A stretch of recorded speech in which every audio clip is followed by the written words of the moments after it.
Vic, okay. It's 7 years and 10 months ago. Uh-huh. You got $78. It was actually What? like 4 years ago.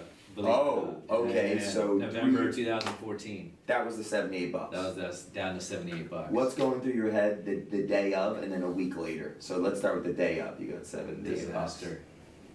Complete and utter disaster. Did you believe that you were gonna fail? I didn't believe I was gonna fail, but failure was here. Like you could touch it. And so it was one of those moments where I literally looked fear in the face of every possible failure that you could possibly dream up, right? You were thinking of all the things that could happen. All the things that go through your mind when we're in a position where we're gonna fail, right? What do you start thinking about? Like, oh my God, I'm gonna fail. Everyone's gonna laugh at me. All the people that told me that I would never do it, never succeed, were gonna be right. Yeah. Right? And so it was all of that going through my head while I'm confronting this disaster. I mean, I was down to 78 bucks. And this is like 3 or 4 years into the business. This is about, a couple of years into the business. Blackstone Medical Services, and you service, your company services people that need help with their sleep apnea and so on and so forth with products that solve that problem. Right. Okay, so you're into it's a couple years in and you're at that point. Yeah. And you're facing this catastrophe possibility, but you overcame it. What do you believe was the biggest factor that brought you to where you were about to lose it all? That brought me to the point? Yeah, like you were in it for 3 years. A lot of people don't even make it 18 months. They're already out. Yeah. You made it to 3 years. That's interesting to me.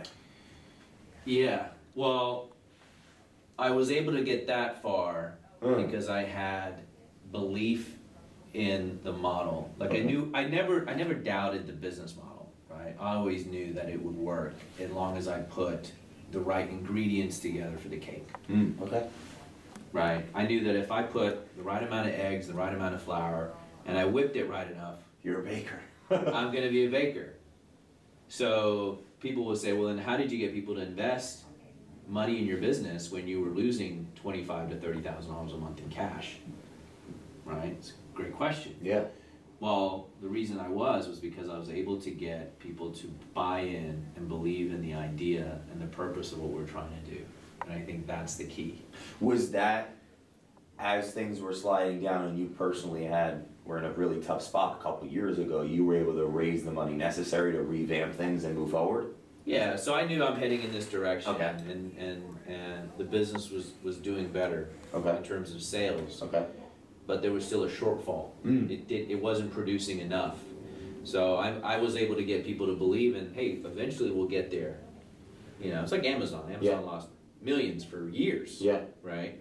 But people believed in the model and they said, hey, you know what? As long as we keep feeding the beast, it'll eventually start to pay off, and that's what occurred. Eventually. But it was years and years of not being able to have Blackstone stand on its own 2 feet. And so I was constantly trying to, raise money to support it. Was this, 2015, 16? 2012, 13, 14. It wasn't until 15 that I kind of started turning around. And then 16, we made the Inc. 5000. 17, we made the Inc. 5000. We're going to make it again this year. Wow. And also, so 3 years in a row since 16. So going back, before Blackstone, what was your background? Was it in this industry or was it another industry? Healthcare. Okay. Was in radiology. Okay. But not sleep. But I decided to get into sleep because I saw that it was an emerging field and I felt that I could do the best job of providing a product that would really help a lot of people. Was there a mentor in this scenario, or was it more of something that occurred that made you realize that this specific niche would be valuable? It's funny. I'd like to tell you some brilliant, really kind of interesting story, but the reality is I got an email. Interesting. I got an email from a friend of mine about a sleep testing device. And I literally it just clicked. And I was just like, I could build a business around this. Schopenhauer said, talented people hit targets people can't hit. There you The go. genius hits targets people can't see. So you got an email. That is impressive to me. I got an email.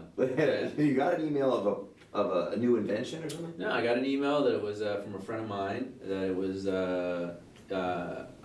it was a sleep testing device. It's the top 10 medical devices in healthcare, something like that was the topic of the email.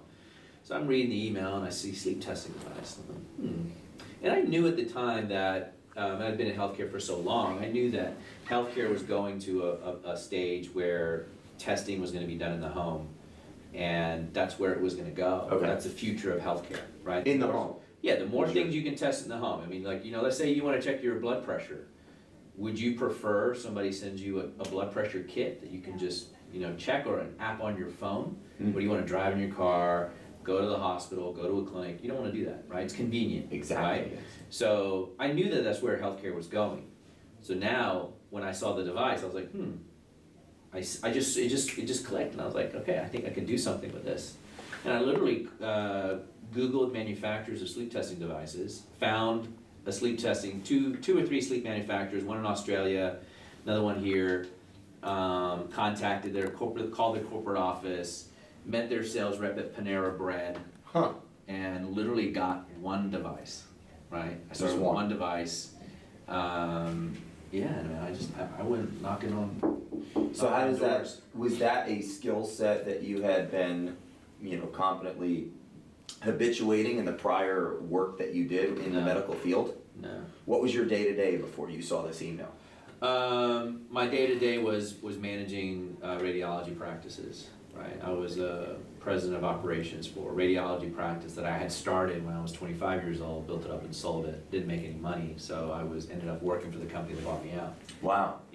And they were gracious enough to give me a job after I sold the company, because I wasn't financially independent. Made every entrepreneurial mistake you can imagine. Okay. And I was running an operation business, but I was in healthcare. So I knew the moving parts. I knew enough to be dangerous. Was that your, academic pedigree? You went to school for medical? I went to high school. Okay. High school diploma. Least favorite subject, most favorite subject? Math, history, probably, math, history, science, probably favorite subjects. Least favorite subject probably be,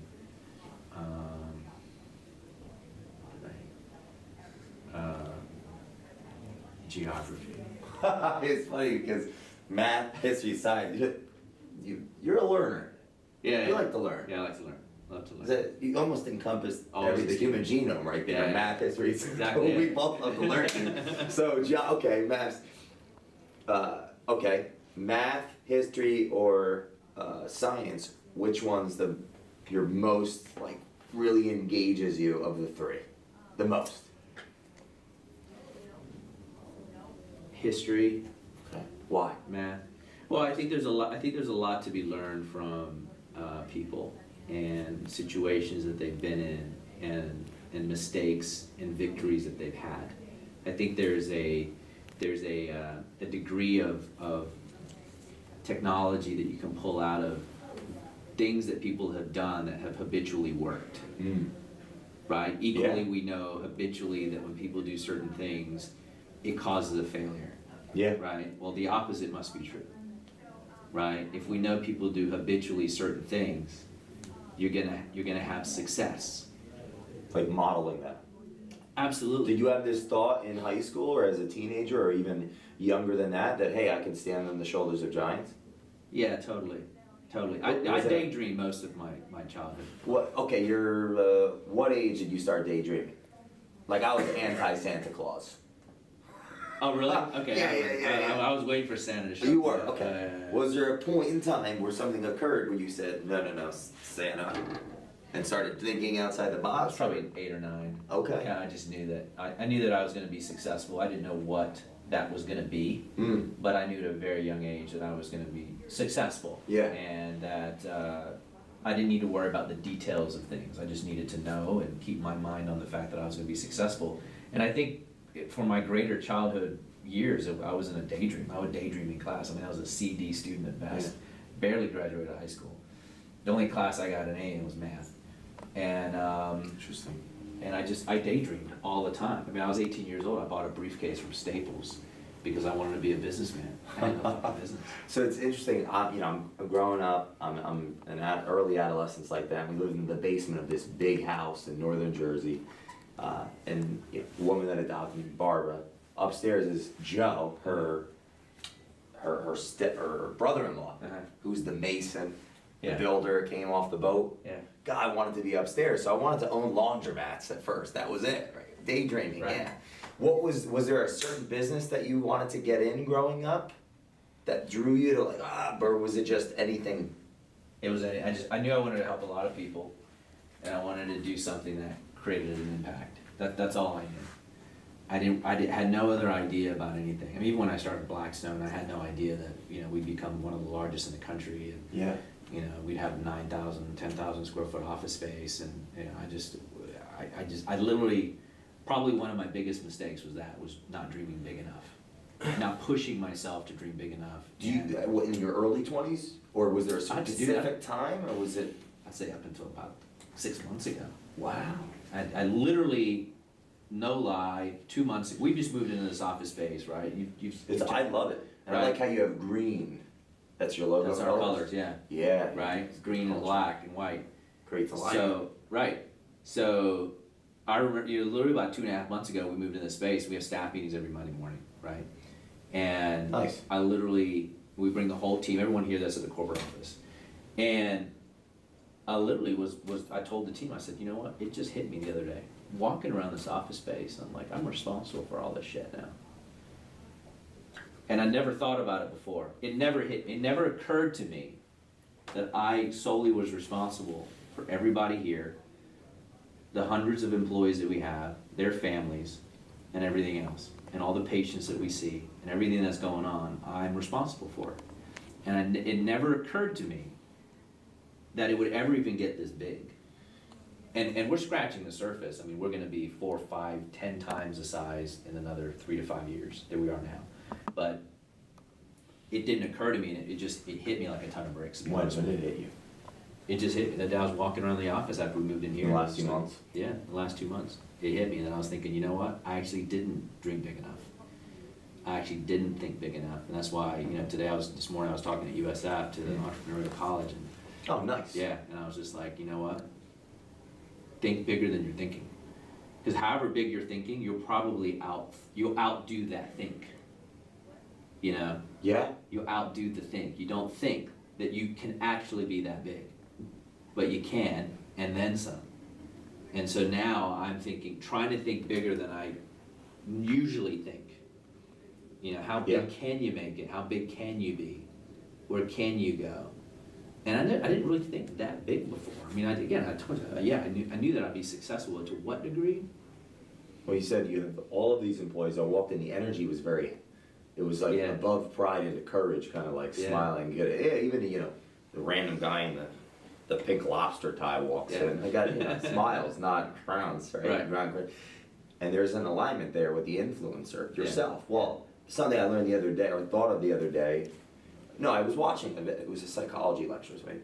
The average person, like pre-social media, met about 10,000 people in their life.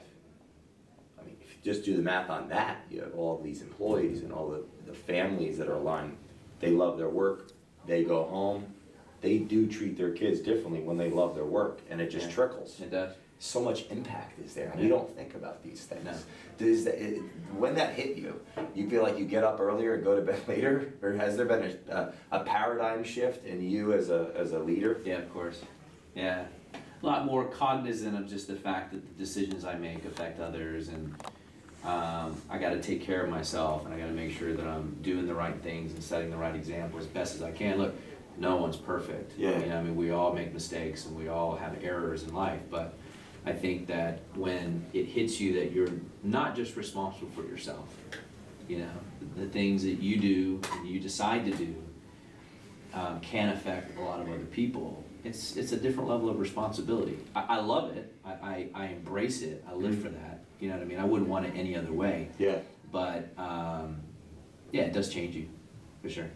Out of my left peripheral, I see this helmet. And I'm seeing the Peloponnesian Wars over here. Can we get it on the camera? What has driven you to, what does this symbol mean to you? So, I love this thing. It's amazing. Yeah, I It's couldn't stop amazing. looking at it. And then I'm thinking history. And it's like the real deal. Like you can actually wear. That's like a real helmet? That's a real helmet. Can I like put it on? Absolutely. Oh my gosh, It's this the real is deal. so cool. Culture! Wow, this is awesome. Wait, Isn't where'd that you get badass? this? You like ordered this? I ordered it, found it. How's my hair? No, Yeah. dude, this is amazing. I want to get one of these. Isn't that badass? I think the culture. Oh, we got a little break here. Wait, hold on. I think the culturites are gonna start getting. We're gonna have to get the metal uniforms. Or something. Absolutely. Like, you see the new Avenger movie? Yeah. Ah, who's your favorite Badass, character? right? The Avengers? Yeah, like the new one. You know, I just saw it. The Infinity Wars. Infinity Yeah, Wars. yeah, Do you yeah. have a favorite Yeah, first character? Iron Man. Okay. Oh, that's okay. I like him. He was in there. I'll be honest. I think I like Thanos. Thanos is pretty What badass. do you think that yeah, says yeah, about me? yeah. Thanos is pretty I don't badass. know. Yeah. Like, you know, He was the for a end. cause. He was for a cause. You He know? was. He was destructive, but yeah, he was Like he determined. snapped his fingers and then everyone's gone and then he sits out and he did exactly what he wanted and he looks out and it's like, because you're a thinker. Yeah. I'm like in the clouds after that. I'm like, so what was Stan Lee trying to say? Yeah. You know? Yeah. Ah, you got me. So okay, was it besides the movie? I broke this. Did No, I break this? No. It Okay. just slides in there. It's- Oh, that makes sense. Yeah. Oh, because you could take it out and Yeah. stuff. That Yeah. makes sense. In case you got a headbutt something. Exactly. That's the culture. I'm just kidding. So, But what have does it you- represent? You're into history. Is there Yeah. specific like that war? You know, the 300 movie, the Peloponnesian War. You talk about Xerxes. He had 1,000,000 men, and then there's these, you know, whether it's 300 or 1,000, whatever. Yeah. There's so much there. There's so much there. Yeah. I think what it represents for me is, you know, there's not many of, you know, the Last of the Mohicans, right? That movie. Which is a movie I haven't seen yet. How It's a messed great up is movie. that? Yeah, you got to see that movie. God, I just listened to the soundtrack. Yeah, no, That gets you. Yeah, that gets you jacked up. But the movie and the message, just like the Spartans, you know, they stood for something. It was, you know, they were honorable people, and you know, they were willing to die for their cause. Mm. And I just think that is a rare quality that you don't see anymore. You just really don't. You know, we become In detached. business or in pop culture Business, or in life in general, it's very rare that you come across a lot of people in this day and time that are really committed to their cause and are willing to die for it. You know, they're willing to actually put their neck on the line for something that makes sense, that is good. You know, and that helmet for me represents a period in time where, you know, people were willing to die for their cause. Now it's like, you know, you don't like somebody or you don't blah blah blah. People aren't honorable about it anymore, or Yeah. they're not willing to take the risk for whatever it is that they believe in. So for me, that just represents a time where just, you know, people were, you know, they were willing. If they didn't like you and they were going to kill you, they were going to knife you down. They weren't going to unfriend you on Do you feel- Facebook okay, so and shoot you from a sniper rifle a mile or just away. unfollow you, not Or tell just- you. Exactly. How about that? Right. They're actually Oh, willing to I caught confront myself you. doing that. Yeah. I had to stop that. Yeah. You gotta unfriend them. You got to unfriend them. Have you ever done that? Unfriend Yeah, of someone? course, yeah. Like tell the truth? Yeah, of course. Doesn't it feel good? Yeah. And it's okay. Yeah, it's okay. It's okay. It's okay to disconnect when you have to disconnect. Yeah.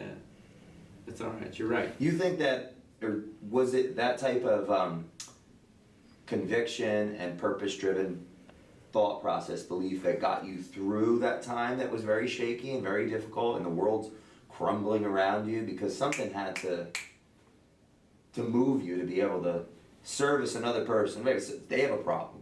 Mhm. They can't sleep, or there's some form of ailment. And Yeah. I have a limited purview of still what you do, but sleep. They have a problem.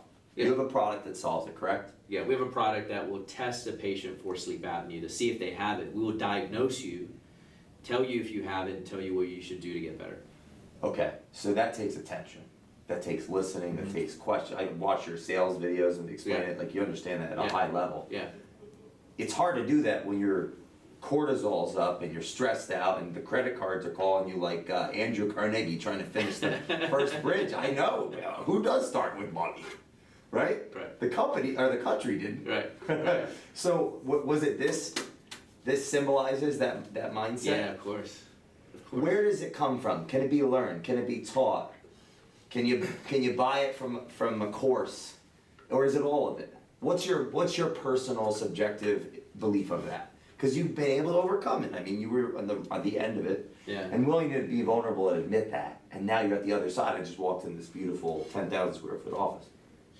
Yeah, it's inborn and it's innate in all of us. We all have it. We all have it. Absolutely. It's just a question of are you going to listen to it? Are you going to listen to that? You know, we are all gods in nature, right? We're all creating our own realities, right? It is inborn in you. It's innate. You have it whether you like it or not. Wow. The question is are you going to listen to that and believe in yourself enough? Or are you going to listen to the noise Interesting. that's in your head? Right? Because we all have it. We all have it. It's interesting that you said that because, so the purpose statement for Culture Matters is to help people uncover their genius. Yeah. What's drawn me to you over the last year and a half, I've been watching your videos from Facebook. We're just friends on Facebook. Yeah. I don't know who can, mutual friends, you Yeah. see people. I think your profile picture makes people want to add you as a friend. I think it made me, I was like, that guy looks cool. I used to have hair up. What happened? Anyway, where do you go? You have a salon? I'm getting distracted. You look sharp, man. Anyway, I saw you, I was like, this guy, he looks cool. But a lot of people look great online. However, they're not consistent with value, content, or, personally I see, they may not even have anything to say. Mm-hmm. You put out a lot of videos, and consistently, while building a business that solves problems for individuals that have some, ailments that have nothing to do, at least at face value, with personal development. Sure. So, I don't even know where I was going with that. I just enamored by the fact that, you've been really consistent. And that belief of that people have genius in them, is that what drives you to be so consistent with your education? Because, someone looking at you, to be honest with face value, they might think you're just a coach. Yeah. But you own a company that helps people with sleep apnea, that has products with it. Yeah. And you're a coach, in my opinion. Thanks. You coach a lot of people online and offline. Right. So, is that driven by that belief that people have genius in them? Yeah. Yeah. We all have it. It is inborn and it is innate in you and everyone. It just is. And the thing that really keeps me up at night is when people just don't pay attention to that. Mm-hmm. They don't believe in themselves enough to be like, you know what, I actually can overcome this. I actually can do it. I don't need to give in to the alcohol, the drugs, the stupid lifestyle, the stupid friends, all the haters, the naysayers, everyone that's criticizing you and telling you can't do something. Wow. Which could become quite toxic at times. And the thing that drives me is if I just help one person a day, just one, that has an idea or is trying to live a better life, forget about being a multi-millionaire or billionaire. Just live a better life. Like, how many people do you know actually live good quality lives where they're not arguing with their spouse every day and they're struggling to make rent? I mean, let's just break it down to that. To the simple, To the simple things. Every day. Every day. The average savings account in the U.S. is $1,500. The average household income in the United States is $52,000. The average, okay? So those people are just trying to live a better quality of life. Mm. So if there's one thing that I say in a video or a post that just shifts that viewpoint a little bit to where that person that has all those toxic, negative people around them, and it could be their mom, their dad, their brother, their sister, their friends, whatever, tell them that they're a piece of shit and they're never going to amount to anything, and that you're not smart enough or whatever. If that one person can shift and be like, you know what, I can do it, dude, that's a win for me. I don't make any money off of it. Like whether I don't sell a webinar or a book, I'm fine. I'm good. right? When did you start putting out educational, and I say it's entertaining? The three E's, like as we talked about, empathetic, educational, entertainment, I think comes from being real and telling the truth. Yeah. You started doing that when? 2 Is it years the last ago. 2 years? I didn't have Okay. I didn't really get on social media until about 2 years ago. So the Blackstone Medical Services was built really off social media, knocking on doors, shaking hands. Well, all of it is. Blackstone isn't supported by social media. We have reps all over the country from Florida to Seattle that market to physicians all day long. So social media is not a driver for Blackstone. It's not a driver for me personal income wise. I don't need social media to make a living and drive a McLaren. I don't need it. So what I do is I put out the content because I'm hoping that there's one person out there that may be surrounded by a bunch of idiots, to say the least, can realize that they have an inborn, innate ability to do good. Wow. Have you gotten a lot of people reaching out to you Oh, for tons. mentorship and? Mentorship, and I mean, it'll range, right? I Yeah. mean, you've been you're obviously an influencer on social media, and people look up to you because you're putting out a lot of great content. In the Right. beginning, they wanted to smack me. Okay, well, Whoosh. that's We'll good. talk about You need that. haters. Yeah. You need haters. But, Yes. it'll range from somebody that wants help for their business to somebody that said, hey, I was gonna kill myself in the garage, and I watched one of your videos and I decided not to. So it's a range, man. It's a range. But that's an idea of just how messed up society is, that, a piece of content could save a person's life, or could get them to start that business, or maybe be nicer to their spouse or their son or daughter or whoever, because they just shifted their viewpoint a little bit. And I think that's probably one of the most powerful things you can have as a person, is that ability to do that. How many videos have you done in the last 2 years? I see more, you put out more than anyone I follow. Yeah. So it's, obviously there's people that all they do is that's their business. Yeah. It's a lot of power coming out of you. Seriously, Yeah. it's impressive. Thanks. And valuable.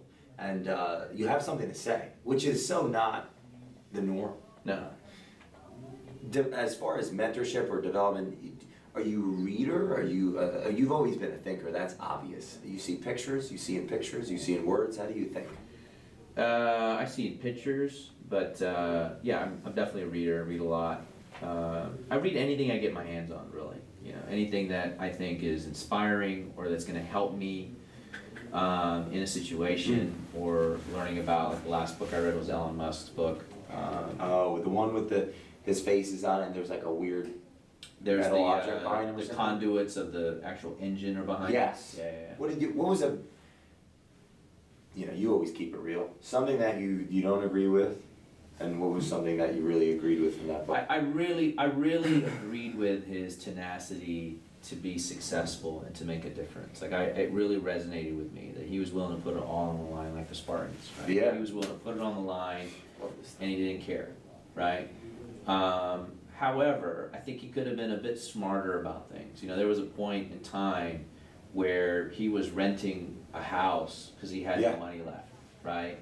And to me, that's a bit asinine. Because look, if I make $170 million, the first thing I'm going to do is I'm going to buy my house. I'm going to pay it off. I'm going to put whatever funds away for college for kids or whatever, blah blah blah, and I'm done, right? And then I'll go gamble 160 million. Like you don't need 160 million to live. $10 million is you're living like a billionaire, right? Yeah. So he didn't do that. To me, that was a bit dumb. Well, yeah, I mean, he got a good prenup. Whatever. It's a different culture. It's a bit dumb. Well, it's all right. Yeah. When I coach him in the next 24 months, I'll help him. There you go. So the next 3 to 5 years for you, you've been thinking really, really, really big. What's your vision for Blackstone Medical Services? The vision for Blackstone is to build it into just the dominant player in the space. I mean, just overwhelmingly the dominant player in the space, which we're projected to do. We're already in the top 1 to 2 largest in the country, but I think the plan for us is to quadruple in size, and ultimately build a billion dollar business. Wow, Yeah. that's powerful. From 5 years ago, 6 years ago, $78. Yeah. If in that position today, and they were to reach out to you, let's say, and be like, what do I do? What would you tell them the first thing they should do? You know what I'll tell them? I'll say, I never would have thought, even 2 years ago or 3 years ago, that you would even want to interview me. Me? Mm-hmm. Anyone for that matter. Even 3 years ago, you never would have thought that. No. I'm speaking today at USF at Entrepreneurial College, and I'm like, the first thing I said is, hey, it's a bit surreal that you guys even asked me to come talk. Okay? It's surreal to me. 4 to 5 years ago, nobody knew who I was. No one would return my phone call. I was just some guy with an idea. Mm. Just some guy. I don't have rich parents. My parents died when I was younger. I don't have a rich family. I don't have a college education. I have no degree. I have a high school diploma. I have a GED for technical reasons, right? High school equivalency. I think we're kindred spirits, my friend. Right? Yeah. But I make no bones about it. I'm not trying to put up a facade about this and that and da-da-da. I really don't care. But if you would have told me, you know, 3-4 years ago that I'd be here, you flying in to interview me, I'd be like, yeah, right. Really? Who's gonna do that? Wow. You know, so when people ask me now, like, hey, where can I go? Where can you go? I'm like, look, dude, your current situation has absolutely no determining factor of where you can go. I don't care if you're broke. I don't care if you have no family. I don't care if you have no money. I don't care if you got one leg and one arm. You got another arm, you got another leg, and you got 2 eyes. Even if you down one eye, you got another eye. Yeah. You know, there's just no reason if you put your mind to it and you commit to it that you can obtain it. There's just no reason, and I like to say I'm a perfect example of that because I didn't have the chips in my favor. I didn't have anything, 0. All I had was ambition and balls. That was it. That was it. I'm not the smartest guy in the room. I don't pretend to be. I know what I know. I have a certain skill set, and I'm willing to take a lot of risk. You know, so I think for anybody that's watching that finds themselves in a situation, maybe in their 1-bedroom apartment right now, and they have no money, you know, no family, no nothing. Where can they go? Dude, the sky's the limit. The sky's the limit. Let's say that they're willing to take a risk. What's that skill set that you believe that you've been able to habituate and gain confidence in? Self-belief, competency. You gotta believe in yourself. Is that what drives, let's say, it sounds like you have sales reps across the country that they reach out to doctors' offices, they build relationships that way? Yeah. What are some of the ways that they do that? So, well, that was, you know, another company I started was Healthcare U, which is an online healthcare sales training. Yeah, I want to ask you about that. I watched quite a bit of the videos. Yeah, so I took my 18 years experience in healthcare sales, right, and basically put it on a digestible online video platform. So somebody wanting to get into healthcare sales, which a lot of the times if they go and interview for a job at a healthcare company, they're told, well, you don't have experience. Yeah. So now they can get certified through Healthcare U, right? Or if a company has sales reps and they want to train them, we can train them, right? And it is I mean, I grew 345% because I want to say that I have a certain skill set and ability and I know how to train people, right? So I basically took that and put it onto a video platform to help other people and other companies grow. Wow. So you, in your business, or in yourself, the willingness, the belief to take the risk, and then to use that driving power to be able to have conversations with people that would normally. Yeah, you don't believe in yourself, dude. You're dead in the water. You're dead in the water. I mean, you know that equally. I mean, you're doing your own thing, and how many times you get hit with negativity? How many times you get hit with people that tell you can't do it, you can't accomplish it, and it's usually the people that love you the most, unfortunately, right? That you can't accomplish it, and that comes back to you. It comes back to you to where you're now like shit. And if at that moment you don't have the self-belief to be like, you know what, I can do this, you're dead in the water. I don't care what book you read, I don't care what video you watch, I don't care what juice you drink, I don't care how strong you take your coffee. Or right? what your predisposed genius is. Has no bearing.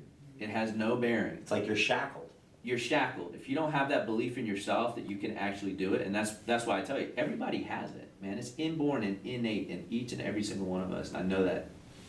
As much as I know this is a glass window. I'm about to fall off the chair off the freaking, because yesterday I spoke in Miami at this epic talk, and the quote that I opened, which didn't come to me until about 2 minutes before the conversation started. Basically, someone said, Friedrich Nietzsche, the higher we soar, the smaller we appear to those who cannot fly. Yeah. So the whole talk is about our clipped wings. Yeah. It's almost like everyone's wings are clipped and they're all banging into each other like little birds. Mm-hmm. And then when someone's wings get unclipped and they go up, they look small to those. And then sometimes they may look down and say, well, they're small too. And then it's like, it's very interesting. But we have that ability, we have that belief, we have that ability to be competent in something. Yeah.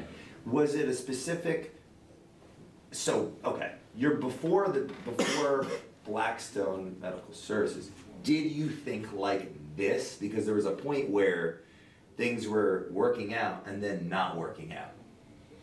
No. Like I personally am the reason my wings have always been clipped. We all are. Yes, No one clips them. You clip them yourself. so that, were they unclipped and then reclipped? Because it seems as though sometimes we'd walk by a mirror and we forget to look at it. Yeah. Yeah, no, I had to figure out why I clip. Well, why did I clip my wings in the first place? Right. But you clip them. Nobody clips them for you, and nobody does it to you. Right. We're not victims here. Right. I don't have a victim mentality, and anybody that has a victim mentality has already lost the game. Right. So I had to figure out which wings I clipped, which feathers I clipped, why I clipped them, and then put them back on.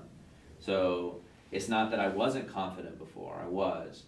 But not to the level that I am now, because I was able to figure out for myself why I clipped the wings and then reattach them and make sure that I don't do that again. You think it was happening almost in the back? You're not conscious of this. Like, for example, every human I was attracting in my life, every business partner, every relationship was a reflection of some part of me, whether it was some darkness or a lot. Mm-hmm. And it wasn't recognizable. It was almost as if I was lying through omission.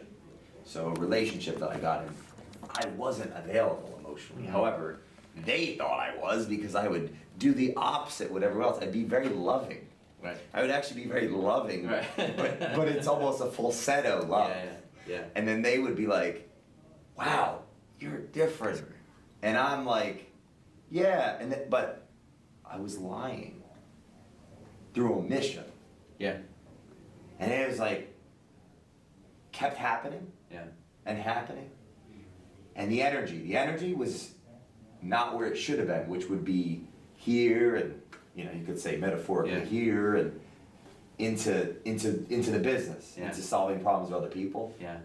And last year I was in an accident. That's a silly term, right? An accident. Best thing that ever happened. You get a car fall on your arm. Yeah. And you can't use it anymore. Right. If that didn't occur, I think I would have needed someone to hit me with a sledgehammer in the face or something. Was there any broken bones along the way, or broken hearts? Yeah, of course. Broken hearts, broken bones, the whole bit. But I think it was coming down to the fact of having to look in the mirror and say, you know what, I'm doing this to myself. I can't point a finger. As much as I think we all love to at times, about why we're not successful, or why we don't have the relationship we want, or the employees we want, or the friends we want, or the lifestyle that we want. It does. I think it's a natural human reaction to be like, okay, well, it's your fault, Jay. You're the reason. I've come up with all these reasons why.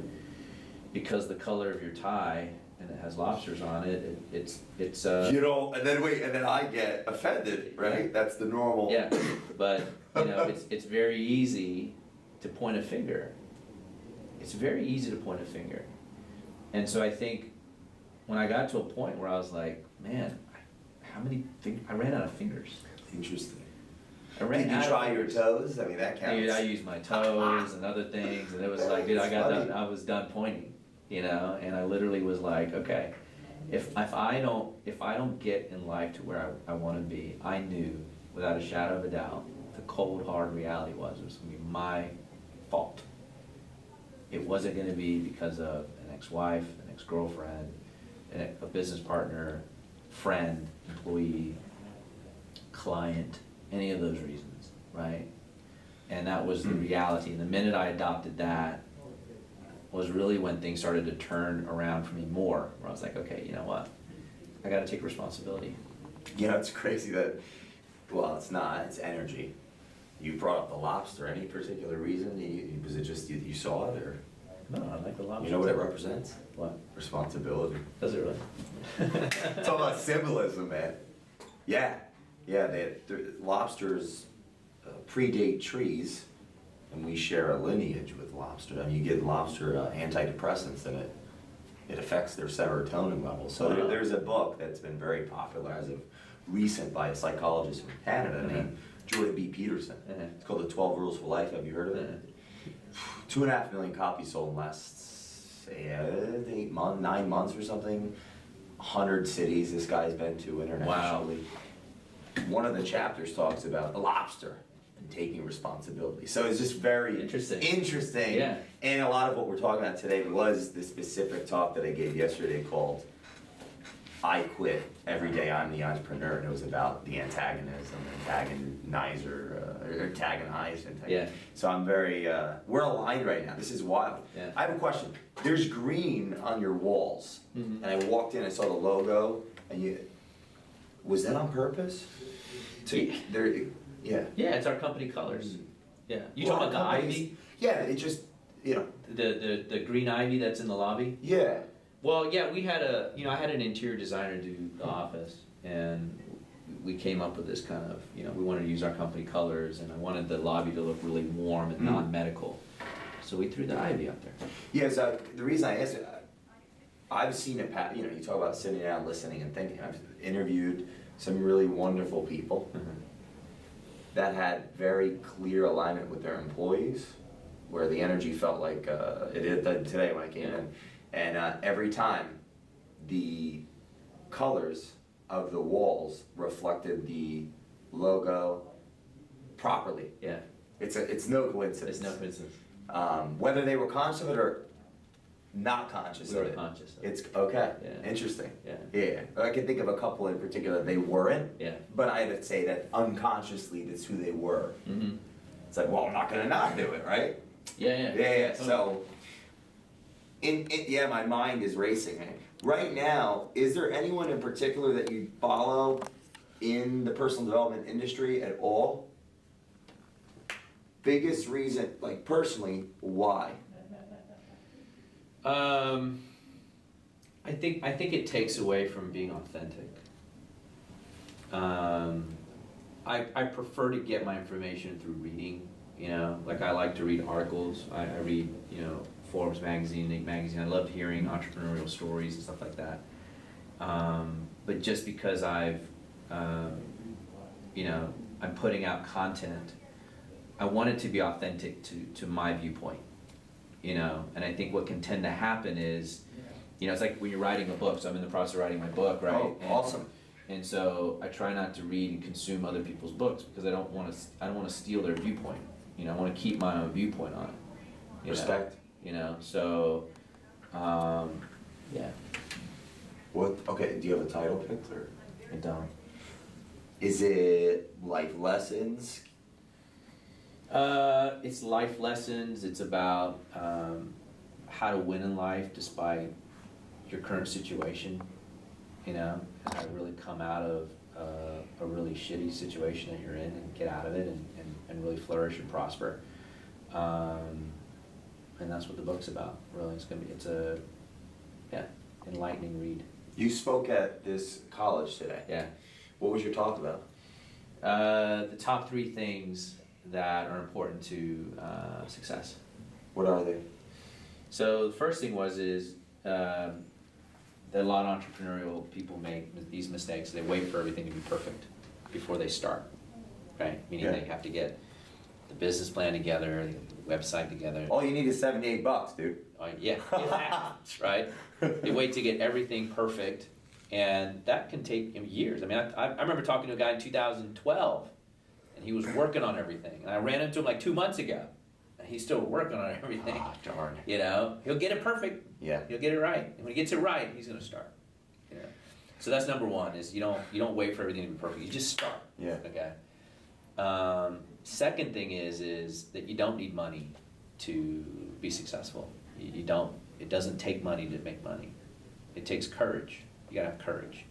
There's a shit ton of money out there. A shit ton of money out there. There's people that have money that will give you money, will invest with you or invest in you if they feel that your business is viable.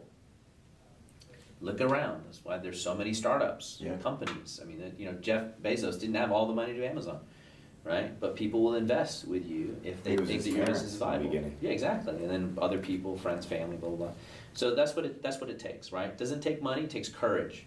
Asking, dude, even if somebody gives you $1,000, okay, that's $1,000. You can start a business today with $1,000. So it doesn't take money to make money. And then the third thing is the relationships and contacts that you have. So I asked them, I asked all the kids, I said, okay, well, who has a smartphone here? Everyone's like, yeah, I got one. So I'm like, okay, well, who has an iPhone, for example? Because an iPhone, if you scroll all the way to the bottom, it tells you exactly how many contacts you have, right? I don't know if you knew that or not. No. Okay, so do you have an iPhone? Yeah. How many contacts do you have? I don't know. Okay, you should look. I should look. So I have 1,500 contacts on my phone. Everyone- After this, I need to look. You should look. It's interesting, right? And I said, okay, what's the net worth in your phone? And they're like, what do you mean? My phone's worth $100, they said. Yeah. One girl's like, my phone's worth, no. What's the It's a net great worth thought, in I your love it. phone, right? So if I pull up my phone, okay, what is the net worth in this phone? Should be involved. Yeah, so I'm like, Should I have be about ridiculous. $1.5 billion in net worth in my phone, okay? That if I add up everyone's net worth in my Yeah. phone, it'll be about that, right? But that's not the only thing. The other thing is that there's people that I can contact that'll be resources for me, that have experience, that have built businesses, right? Because I said, who's in this room that wants to be an entrepreneur? And of course, everybody raises their hand. Yeah. So okay, cool. So everybody wants to be an entrepreneur, but yet none of you guys know anybody's got any money. None of you guys know anybody that's influential. None of you know anybody that has built a business and has sold a business. None of you guys know. And they were like, yeah, okay, well that's the number 3 thing. Interesting. So you got to look and see and say, okay, I've got a bunch of phone numbers and contacts in my phone, but if the net worth of your phone is like $10,000, where are you going to go with that? What are you going to do with that? When I was broke and I couldn't make payroll, I had to call friends that had money.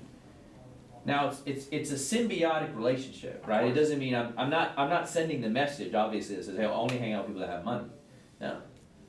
But look, if you're an entrepreneur, you're not for profit, right? You're trying to make money, right? So symbiotically, if somebody has money, they can help you, and then vice versa. When you're in a position, you can help somebody else. And being that we're not spiders and eat our babies, we need each other. We need each If other. they're good at something Right. else, and you get good at something they're not good at. Exactly. That money's worth something to them. Exactly. To give to you. Exactly. So Interesting. The contacts thing with the phone, I like. Yeah, and they were just like, oh wow, I need to get some actual It's content. like, how quick can we get to 1 trillion? Exactly. Right? It's like, if I lay out those, like, who's in there? Well, it's true. If you're an entrepreneur, you're going through your phone, and there's nobody you can call that has any money, dude, what are you doing? What are you doing? Well, I can share, I never met my father, but on Father's Day I talked to 3 men, and they're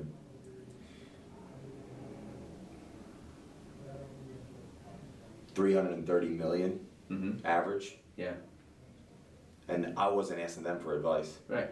It was the opposite. There you go. So that's powerful. I should probably do that contact. Maybe we could do that together over lunch. You should. So I have one last question for Yeah. you.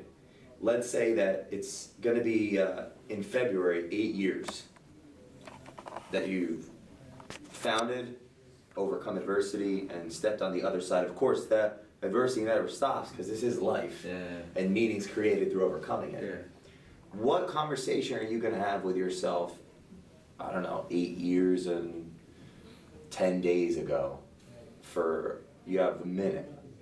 What are you saying to yourself to have made this today 1,000 employees and the vision that you probably have now? Good job, well done, and there's more to do. What I mean by that is, what would you say to yourself to get there faster? To get there faster? Like learning from everything that that's ever been. Mm-hmm. I tend to talk in circles and ask really weird questions. No, that's fine. Everything that's occurred.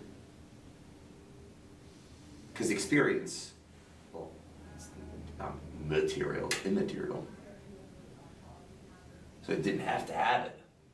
So having all of this material experience over 7 years and 10 months, let's say we went back 8 years and 10 days, what would you say to yourself? You have 30 seconds to a minute. So you could have overcome things, or yourself, faster. I don't think I could. Interesting, I like that answer. I don't think I could. I think everything had to happen the way it happened, and in the time it happened. I know that for myself, I move at a pretty fast pace in general. Like the things that I accomplish in a week, most people don't accomplish in 6 months. But I think that it couldn't have happened any faster, any better. I think it had to happen the way it did occur, so that I could learn exactly what I needed to learn from each one of those moments. And were just priceless. They're priceless. That's a damn good answer. yeah, I like it. Wow. All right. You have one question for me and that's it. And then I want to get to know you off camera because we just met off the Matrix. That's true. Like we just met for the first time in real life. So, for you, I know you said you got into this because you wanted to become a better listener. The interviews, yeah, the interviews, yeah. So what was the backdrop behind that? What was the actual Culture matters, or? Mm-hmm. Well, no, to that meaning Oh. I want to learn better. What point did you get to in your life where you're like, you know what? I need to learn. I need to be able to listen better. And what was that for you? I would say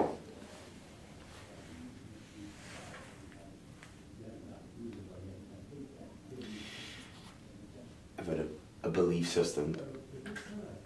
Internal conflict equals the drive to create external manifestation. But it's the overcoming of the internal strife that leads to creating meaning. What I realized was, if I kept talking, I couldn't hear a higher level of truth, because the truth that is agreed upon now will be the truth not agreed upon when a new truth comes in. And I knew that if I kept talking, that thought came from having conversations with people that were not alive, authors. That thought came there. Reading helped me personally think above myself and reflect above myself as I started speaking more, because that gave me a short-term false sense of meaning, a utility, dopaminergically, serotonin based, like I'm good.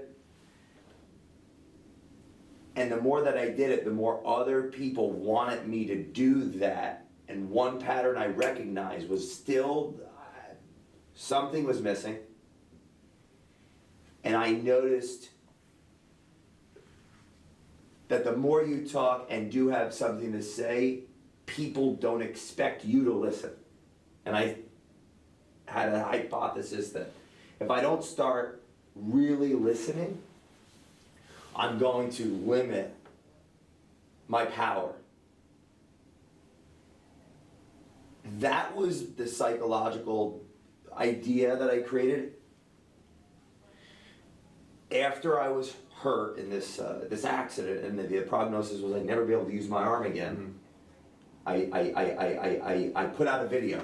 I put out a video like we do, right? We put out a video about it. I don't think I'm ever gonna have it again, my right hand. And the response on that video, my beard's growing out, I'm in my apartment, my hair's all crazy, I'm really upset. The response to that video, the comments, the likes, all that, I realized it's not what I thought I needed. I just want things, I don't need anything. Like, people were there when no one's ever been, because I never left them. Right. And then I said, I'm really thinking this, and then I said, it would be valuable and useful to help another individual experience what I experienced, like being authentic in front of people. And I could get out of my own way at the same time, because when I got hurt, I listened. When that happened, I everything was gone now, right? It changed how I looked at the world, because I thought I really needed a certain degree of X, Y, and Z to tell the truth. And there's a level of truth that I uncovered somehow that wasn't talked about, which was, what we do now in the company. But the wings were clipped because I wasn't listening. Had been doing a lot of it, right? And building that following. Yeah. What the symbol was when I had the suit on, I had the stuff on, I was being me, I was being educational, I was telling the truth. But I put that video out at the lowest of the low. I was covered in dark. And everyone saw my light. And I was like, I gotta listen more. I need to ask people questions. Biggest thing I found is the next level 100 millionaire is an actualized billionaire. You can't get there when you don't listen. I was like, I'm gonna take a camera and I wanna learn. And everybody, not about, I've interviewed like 97 people this year, like between an hour, 2 hours, hawking a camera around, driving the car to places, going to their office, in the midst of all other things that I don't care what income, background, pedigree, whatever. It just changed my life. You gotta watch your words. Help create meaning. Help me create meaning, because when you listen, you can, like you said, that was Eastern philosophy, right? Listen, understand, not to apply. That's what the R stands for. Culture Matters Reserved. Listen, understand, not to apply. Yeah, it's me. I just wrote something on the plane after I met these two awesome flight attendants, but I was like, it's an awesome conversation. I made a commitment to write, so excuse me. And what I wrote was, the observed creates the meaning of the energy the observing gives when they accept it. The observed creates the meaning. So if I don't agree with you give me your energy and I don't accept it, It doesn't exist. Yeah. So that's love has increased. Like, in an hour, we know each other, man. You know someone when you shut up and you want to listen. Yeah. God, I was always talking. Yeah. It's easy to talk. It's easy to talk. Especially when you read books. Like, Yeah, you feel like you have something to say. Right. Yeah. Yeah. It's helped me create meaning beyond desire and anger and fear and all other emotions that are animalistic and mammalian. It's like almost like being a human is part of us. So that's the reason. Is that what you asked? I got just blacked out a little bit. No, I understand. I get that. I totally get that. I totally, really, really understand what you're saying. And anyone can just they don't necessarily have to go and interview people. They can just listen. I watched a video of you talking about selling yesterday, and it was on, what's it called? Medical U? Wait, what is it? Healthcare U. Healthcare U, yeah. Shout out to that, because I watched the video, it spoke to me. when you ask questions and you listen to what their answers are, the next question is based on what they said. Right. That's active listening. That's active listening. Right. I started doing these interviews so I could build a powerful, loving habituation of active listening. That's huge. Nothing scripted. I want to. Do you know how many listen. people actually listen? I don't. Probably less than 2%. Most people, when you're talking to them, are actually thinking about the next thing they're going to say. And I did that Yeah. for, yes, I agree with you. But And that was what was, that's yes. what humans do.